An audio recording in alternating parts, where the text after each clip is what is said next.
The breakfast in bed was created by New York City bartender Natasha David, the former proprietor of the now defunct New York City bar Nightcap. She has a book out called Drink Lightly, which is all about low ABV and no ABV drinking, and you guys should all go buy it, link below.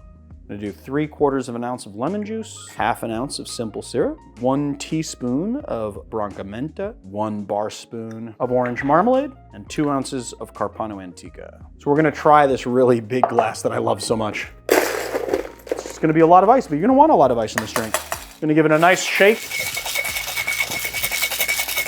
And then we're just gonna drop that into our glass like so. And then we're just going to top it up with our pebble. Mint Sprig, give it a slappy poo, give it a crushy pants, but just lightly crushy pants it so you release those oils. And then we're just gonna stick that in like so. I can't think of many more things better than that. And what's nice is that it's got all of the flavor of the Carpano Antica and then that little bit of Brancamenta.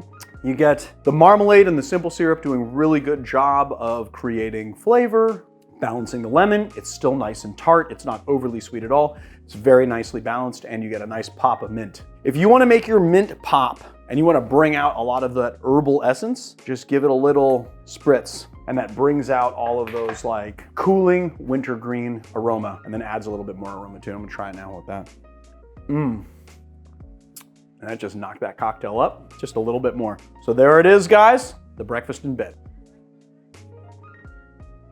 Today's episode is sponsored by ourselves. If I've said it once, I've said it 100 times. One of the most important things about cocktails is their presentation. And your garnish game can really make or break that presentation. So Marius and I decided that we wanted to start making some dehydrated fruit to garnish cocktails. Not only are they beautiful to look at, they're pretty long lasting, and they're functional garnishes in that they have aroma that you can add to your cocktail without unbalancing the cocktail, but just adding a little je ne sais quoi to it. So obviously we're doing limes, we're doing lemons, we're doing oranges, we're doing blood oranges, and we're doing dragon fruit. All of our citrus are organic, they're sourced locally, and this is a really good way to help the channel. The garnishes are made in small batches, they're essentially made to order, and although we're starting with, the usual suspects, the really simple lemon, lime, orange, blood orange, we hope to expand into some less common, harder to get fruits, and then on top of that, we'll have some seasonal offerings for you guys. So if you guys have any suggestions for things you'd like to see, definitely let us know. So head to the shop and no coupon code needed because they're amazingly priced and it helps the channel.